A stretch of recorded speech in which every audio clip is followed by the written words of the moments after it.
ঋণের নামে প্রায় ২৭০ কোটি টাকা আত্মসাতের অভিযোগে এস আলম, পিকে হালদার সহ ১৫ জনের বিরুদ্ধে মামলা করেছে দুর্নীতি দমন কমিশন দুদক।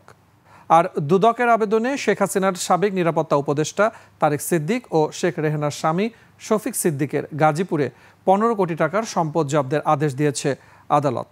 বিস্তারিত সুমাইয়া খানের রিপোর্টে।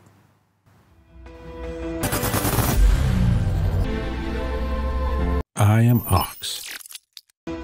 ঋণ কেলেঙ্কারি ও অর্থ পাচারের ভয়াবহ অভিযোগে আবারও আলোচনায় এস আলম গ্রুপ এবং পিকে হালদার। প্রভাবশালী ব্যবসায়ী ও ব্যাংক কর্মকর্তাদের বিরুদ্ধে আলাদা ৩টি মামলা করেছে দুর্নীতি দমন কমিশন দুদক। ঋণের নামে প্রায় ২৭০ কোটি টাকার বেশি আত্মসাৎ এবং ৯০ কোটি টাকা মানি লন্ডারিং এর অভিযোগে এস আলম গ্রুপের চেয়ারম্যান সাইফুল আলম এবং এনবিআর গ্লোবাল ব্যাংকের সাবেক এমডি পিকে হালদার সহ ১৫ জনের বিরুদ্ধে আলাদা আলাদা ৩টি মামলা করেছে সংস্থাটি।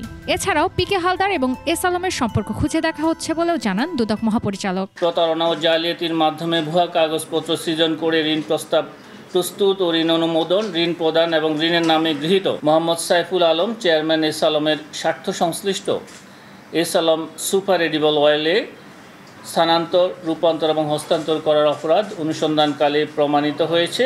এদিকে দুদকের করা মামলায় শেখ হাসিনার সামরিক উপদেষ্টা মেজর জেনারেল তারেক সিদ্দিক ও শেখ রেহানার স্বামী অধ্যাপক শফিক সিদ্দিকের গাজীপুরে প্রায় ১৫ কোটি টাকার সম্পদ জব্দের আদেশ দিয়েছেন আদালত। সুমাইয়া খান, ২১ টেলিভিশন, ঢাকা।